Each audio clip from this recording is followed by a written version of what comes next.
It was a quiet morning in the small town of Willow Creek. The sun was just beginning to rise, casting a soft orange light over the sleepy streets. Emily, the town's only doctor, was finishing her morning coffee when the phone rang. She picked it up with a sigh, not expecting anything unusual. "Doctor, Emily, it's urgent!" The voice on the other end was shaky. It was Sarah, the village nurse. "Something strange is happening in the village. People are getting sick, really sick." Emily's heart skipped a beat. "What kind of sickness?" she asked quickly, her mind racing. "Fever, headache. And some of them are vomiting. They're in pain, doctor. Emily, no one knows what it is. The local health team is overwhelmed. We need you here." "All right," Emily said, standing up. "I'm on my way." She hung up the phone and grabbed her medical bag. The village was just a short drive away, but Emily's mind was filled with worry. What kind of illness could cause all these strange symptoms? Fever, headache, vomiting. This was no ordinary flu. As a doctor, Emily had dealt with countless illnesses, but something about this felt different. Something was wrong. By the time Emily arrived at the village, the hospital was a scene of chaos. People lay on beds, sweating and groaning in pain. The hospital staff were trying their best to help, but they were clearly outnumbered. "Emily!" Sarah called out as she saw her enter the building. "Thank goodness you're here!" "What's going on?" Emily asked, rushing over to her colleague. "Is this some kind of flu?" "I don't know," Sarah replied, her face pale. "It started with a few people yesterday, and now it's spreading quickly. Everyone who gets it has the same symptoms: high fever, terrible headache, and they're all feeling weak. We've never seen anything like this before." Emily walked around the hospital, observing the patients. Some of them were shaking with chills. Others were lying quietly, eyes closed in exhaustion. The symptoms were clear, but what was causing them? And why were so many people getting sick all of a sudden? "This is bad," Emily murmured. She turned to Sarah. "We need to get to the village and find out where this is coming from. I'll take a small team with me. We can't wait any longer." "But Emily," Sarah hesitated. "What if it's something dangerous? What if it's a virus?" Emily nodded slowly. "If it is a virus, then we need to act fast. I'll gather a team. Let's go."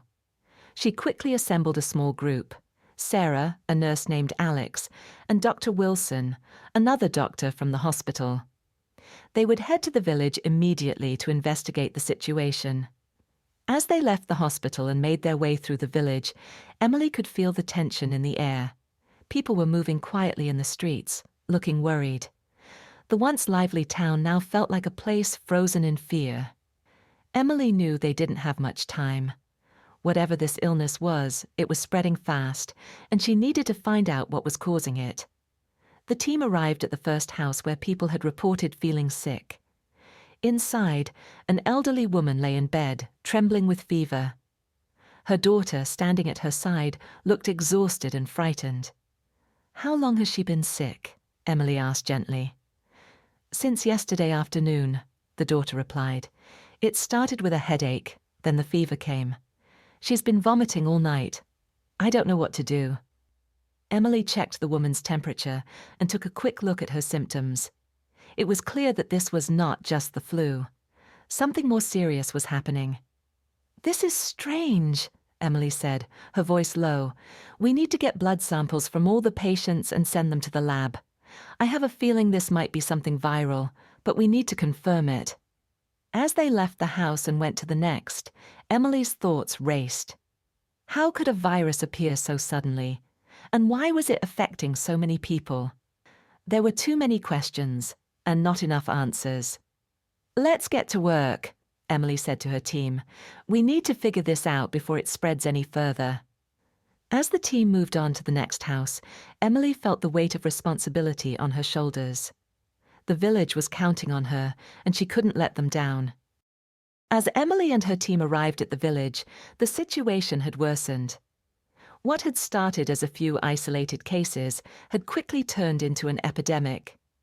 People were falling ill everywhere, at homes, in the streets, and even at the market. The virus was spreading faster than anyone had imagined. "Look at this," said Dr. Wilson, pointing to a group of people gathered near the village square. "They're all showing the same symptoms: fever, headache, and vomiting. This isn't just a simple flu." Emily watched the scene in front of her. Children, the elderly, and even healthy adults were all affected. It was as though the virus had no boundaries. "Let's split up," Emily said to her team. "We need to check every house, take samples, and try to find patterns. We can't waste any time." They immediately began their investigation. Sarah and Alex went to collect blood samples and speak to the families, while Dr. Wilson helped Emily examine the environmental factors. "Everything's connected," Emily said quietly as they walked along the narrow streets. "These symptoms, they all seem the same. It's as if the virus is attacking everyone in different ways." Emily's mind raced. Fever and headache were common symptoms, but the vomiting and muscle pain were unusual. She had to figure out how the virus was spreading. The first step was to find any common link between the victims. After hours of visiting homes and speaking to the villagers, Emily sat down to review her notes. She noticed something strange. There were no clear patterns. Some people had gotten sick from one location, while others fell ill after visiting different parts of the village. It didn't make sense. Could it be airborne? Emily asked herself, thinking aloud. It might explain why people from all parts of the village are getting sick, even if they didn't have contact with each other. She turned to Dr. Wilson, who had been examining the air quality around the village. "What do you think?" "It's possible, Doctor," Wilson replied, adjusting his glasses. "The symptoms match those of a viral infection that can spread through the air. But we don't know for sure yet." Emily knew they had to act quickly. If the virus was airborne, it could spread to nearby towns, even cities. This wasn't just a local problem anymore. It could turn into a global crisis. "We need help," Emily said, her voice urgent. "I'm going to contact the International Health Organization. They have the resources to help us investigate further. We can't solve this on our own." As Emily made the call, Sarah returned with a troubling report. "We've found something. The villagers believe the illness started after they all drank from the same water source. They said it tasted strange, but no one thought much of it until people started getting sick." Emily felt a chill run down her spine. The water supply. It could be contaminated, and that might explain the rapid spread of the virus. But could the water be the only source? Or was there more to this mystery? "I think we should test the water," Emily said, her mind racing, "and the air too. We have to know for sure what's causing this." As the day wore on, Emily's team worked tirelessly. They took water samples from the village wells and streams and sent them to the makeshift lab they had set up in the village clinic. Meanwhile, Dr. Wilson tested the air for any signs of the virus. Emily felt a growing sense of urgency. Every minute that passed meant more people were at risk. "We'll have the results soon, Doctor," Wilson said, though his tone didn't sound hopeful.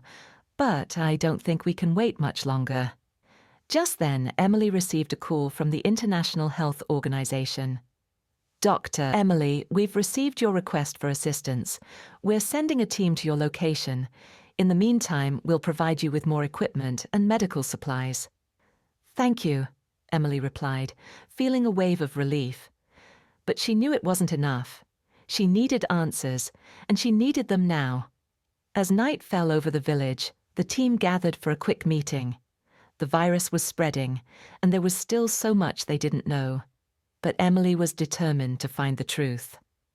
"We'll keep working through the night," she said firmly. "We can't stop until we know exactly what's causing this. The more we investigate, the closer we'll get to stopping it." Emily glanced out at the darkened village. It had once been a peaceful place, but now it was a place of fear and uncertainty.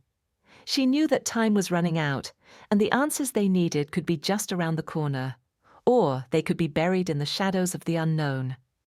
The next morning, Emily woke up to a scene far worse than she had expected. The village had been hit harder overnight. People were getting sicker faster, and the number of cases was growing by the hour. The hospital was filled to capacity, and even outside, villagers were lying on blankets, too weak to move. "We don't have much time," Emily muttered to herself. The virus was spreading at an alarming rate, and with each new person who became ill, the pressure mounted on her shoulders. She had to find the source before it was too late, before the virus spread to the neighboring towns. Emily met with her team early that morning. "We need to act quickly. We've already tested the water and the air, but so far nothing is clear. I think it's time to focus on something else." "Like what?" Sarah asked, her face tired but determined. "Animals," Emily replied. Some villagers mentioned seeing strange animals near the river and the forest before the sickness started. It's possible that the virus could have come from one of them. Emily felt a chill as she spoke. She had read about diseases that spread from animals to humans. Some of them were deadly. She couldn't rule it out. "We need to go to the forest," Emily said firmly. "There's something there, I'm sure of it. We'll search for clues and see if we can find the source of the infection." The team set off, walking through the narrow village roads towards the edge of the forest. The air was heavy with tension. Emily's mind raced as she thought about everything they had learned so far. The virus was airborne, and it spread quickly, but there was still no clear answer as to how or why. She needed something, a clue that would help her connect the dots. As they reached the forest, the trees seemed darker and more intimidating than ever before. The forest was thick with underbrush, and the sounds of the village seemed to fade away as they ventured deeper into the wilderness. Emily kept her eyes on the ground, looking for signs of anything unusual. She was searching for animal tracks, or any indication that the virus could have come from this place. The team spread out to cover more ground, carefully checking every part of the forest they could reach. Then Alex called out from a distance, "Emily, over here!" Emily rushed over to him. There, lying in a small clearing, was the body of a strange animal. It was large, with dark fur and an unusual appearance. Emily crouched down to get a closer look. The animal's eyes were open, and its body was stiff with rigor mortis. There were no signs of physical injury, but something about the animal seemed off. "This is the animal the villagers were talking about," Emily said, her voice low. "It doesn't look like anything I've seen before." She checked the animal's fur for any signs of infection. There were small, odd-looking sores on its body. "This could be a clue. We need to collect samples and send them for testing." Emily felt a sense of urgency rise within her. The virus might have come from this animal, or at the very least, it could be carrying something that had infected humans. Time was running out. "We have to keep moving," Emily said. "Let's find more clues. We don't have time to waste." The team continued to search the forest, gathering evidence. They found more animals, some dead, others clearly sick, and they took samples from each one. There were no obvious answers yet, but Emily was sure they were on the right path. Everything pointed to the forest as the source of the virus. As they prepared to leave the forest, Emily's phone rang. It was the International Health Organization. "Dr. Emily, we've received your samples," the voice on the other end said. "The virus you're dealing with is highly unusual. It's similar to a rare strain of animal-borne disease, but there's something else. It's mutating quickly, making it hard to track." Emily's heart sank. A mutating virus? That was even worse than she had imagined. The virus was adapting, and that meant it could become more dangerous with every passing hour. "Is there a way to stop it?" Emily asked, her voice tight with fear. "We're working on it, but we'll need your help. If you can get us more samples and continue to monitor the situation, we'll have a better chance of finding a solution." Emily hung up, feeling a mixture of fear and determination. "We have to stop this before it spreads further," she said to her team. "But we can't do it alone. We need to get back to the village and prepare for what comes next." As they left the forest and walked back toward the village, the weight of the situation was heavy on Emily's shoulders. She had found a clue, an animal that could be the source of the virus. But there was still so much they didn't know. The virus was mutating, spreading faster, and they were running out of time. "We're racing against time," Emily said, more to herself than anyone else. "We have to act quickly, or this will be beyond our control." The sun was beginning to set as Emily and her team ventured deeper into the forest. They had been walking for hours, the thick trees closing in around them. The weight of the situation was heavy on their minds. Every step brought them closer to the truth, but Emily wasn't sure if she was ready for what they might find. "Do you think we're close?" Alex asked, his voice breaking the silence. "I hope so," Emily replied, her eyes scanning the forest floor. "We've found so many clues already, but there's one more thing I need to see." They had gathered evidence of infected animals and strange mutated organisms, but Emily knew that to truly understand what was happening, they needed to find the source. And something told her that the answer lay somewhere deep within the forest. Suddenly, Sarah pointed ahead. "Look, what's that?" In the distance, hidden behind thick vines and overgrown trees, was a small, rusted building. It was barely visible, almost as if the forest had swallowed it up. Emily's heart raced. "That's it!" she said, her voice tense. "That's the place we've been searching for." The team made their way cautiously toward the building. As they approached, the door creaked open, revealing a dark, empty space. The air inside smelled stale, and there was an eerie quietness that made Emily's skin crawl. "Let's be careful," Emily said, leading the way inside. "This could be dangerous." The building looked like it had been abandoned for years. Papers were scattered across the floor, and old equipment was covered in dust. But as they explored further, Emily found something that stopped her in her tracks. On a table near the back, there were several glass vials filled with a strange, glowing liquid. The labels on the vials were faded, but Emily could make out a few words. "Experiment 91 and biological weapon, dangerous strain." Emily's stomach twisted. This is what we've been looking for." She quickly grabbed her phone and snapped a picture of the vials. "These are samples from a secret experiment," Emily said, her voice shaky. "A biological weapon. It was never supposed to be released into the world." "Who would do something like this?" Sarah whispered, her face pale with shock. "Someone who wanted to use it as a weapon," Emily replied, her mind racing. "This virus wasn't natural. It was created." They continued to search the lab, finding more documents and notes about the experiment. The documents revealed a horrifying truth. The virus had been developed by a secret organization intending to use it as a biological weapon. But something had gone wrong. The virus had mutated, and during the experiment, it had leaked into the surrounding environment. "This is where it started," Emily said, her voice tight. "This lab was the source of the outbreak. The virus leaked into the forest, and now it's spreading through the village." The pieces were finally coming together. Emily had always suspected that the virus wasn't natural, but to discover it was a product of human experimentation was almost too much to bear. "We need to get back to the village," Emily said urgently. "We need to send these samples to the health organization, and we need to warn everyone about what's happening." But as Emily turned to leave, she froze. There was something else in the corner of the room, a cage hidden behind a stack of old crates. Inside the cage was a small, sick animal, its fur matted and its eyes glazed over. It was clearly infected, but it was unlike anything Emily had seen before. This could be the animal that carried the virus into the village," Emily said, her voice low. "It was probably exposed to the virus here in the lab." The team carefully approached the cage. Emily took a sample from the animal, then turned to her team. "We have everything we need. We've got to go now."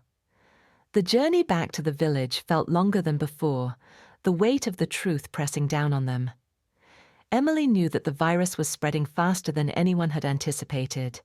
The leak from the lab had turned a controlled experiment into a global threat. Back in the village, Emily and her team worked quickly, sending the evidence to the International Health Organization. As they waited for their response, Emily couldn't help but feel a growing sense of dread. The virus wasn't just an outbreak anymore. It was a man-made disaster, and the true scale of it was just beginning to unfold. Later that evening, Emily received a call.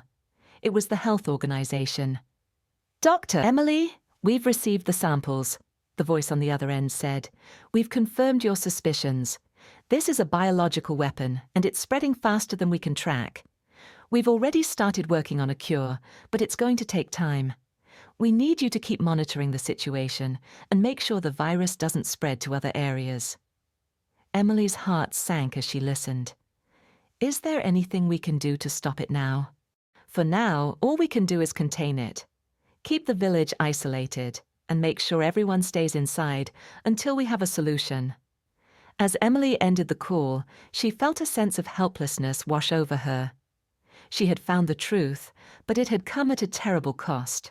The virus wasn't just a disaster, it was a weapon, and its creators had lost control. Emily turned to her team, a new determination in her eyes. "We're not giving up. We'll fight this until the end. Together, we can stop this." The night before the virus was set to spread even further, Emily and her team worked tirelessly in their makeshift laboratory. The forest lab had provided them with the evidence they needed, but it was the samples they had brought back to their own clinic that gave them their final chance. After hours of research, testing, and adjusting formulas, they had managed to create a potential treatment, a serum that could counteract the effects of the virus. "Is this it?" Sarah asked, her voice filled with hope as she stared at the vials containing the serum. Emily nodded, though the fatigue in her eyes betrayed her usual confidence. "It's not perfect. We don't know if it'll work in every case, but it's the best we have. We need to move quickly." Dr. Wilson, who had been working beside her, added, "We've tested it on a few animal samples, and it's shown promising results. If we can get it into the patients now, we might just be able to save enough of them." But even with this breakthrough, Emily knew the danger was far from over. The virus had spread so quickly that many were already too far gone. The situation was dire. She had seen enough to know that the village was running out of time, and so were they.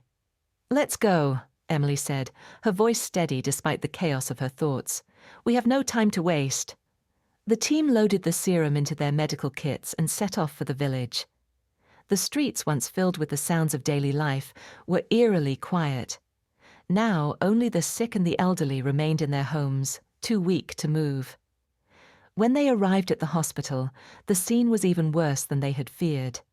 The building was overflowing with patients, some lying unconscious, others barely able to speak. Emily's heart tightened at the sight of the suffering. She had no time to mourn the loss of those who had already succumbed to the virus. Her focus was on saving those who still had a chance. "Let's start with the worst cases first," Emily said, her voice filled with urgency. "We'll administer the serum to them and monitor the results closely." The team moved quickly, administering the treatment to as many patients as possible. Emily stayed at the front, checking their vitals and watching for any signs of improvement or decline. The tension in the air was thick, and every minute felt like an hour. But then, something amazing happened. As the serum began to take effect, the first patient, a young woman who had been near death's door, started to wake up. Her fever broke, and her breathing became steadier. Emily's heart skipped a beat. She's improving," Alex said, his voice filled with disbelief. "It's working." Emily couldn't help but smile. It was a small victory, but it was enough to fuel her determination. She moved to the next patient, then the next. Slowly but surely, the team began to see signs of recovery. The serum was working. As the hours passed, the mood in the hospital began to shift. The once silent rooms now echoed with the sounds of people breathing more easily, groaning softly as they woke from their feverish sleep. One by one, patients began to show signs of recovery. But not all of them were so lucky. There were still those who couldn't be saved, their bodies too weak, the virus too advanced. Emily's heart broke with each one she couldn't help. But for every loss, there was a success, and that gave her hope. By the time the sun began to rise the next morning, the worst of the crisis had passed. The villagers who had received treatment were now awake and alert, some even sitting up and speaking to their families. There was still a long way to go, but Emily knew they had turned the tide. "We did it," Sarah said, a tired but relieved smile spreading across her face. "We saved them." Emily looked around at the recovering patients, her heart swelling with pride. "We've done all we can," she said softly. "But this is just the beginning. We need to make sure the rest of the village gets treatment, and we need to work with the International Health Organization to stop the virus from spreading further." But in that moment, Emily allowed herself a brief pause. They had faced the impossible and come out on top. The virus that had threatened to destroy everything was finally under control. As Emily stepped outside to breathe in the cool morning air, she looked up at the sky. It was a new day, and for the first time in weeks, she could finally see a glimmer of hope. They had faced danger, uncertainty, and loss, but through it all they had managed to fight back. The village had been saved, and although the battle was not yet over, Emily knew they had won the first and most important victory. The cure had worked, and there was hope for the future. But the real victory, Emily thought as she gazed out over the village, was not just in the recovery of the patients. It was in the strength of the human spirit, their ability to fight when everything seemed lost, to rise when the world seemed to fall apart. And for now, that was enough.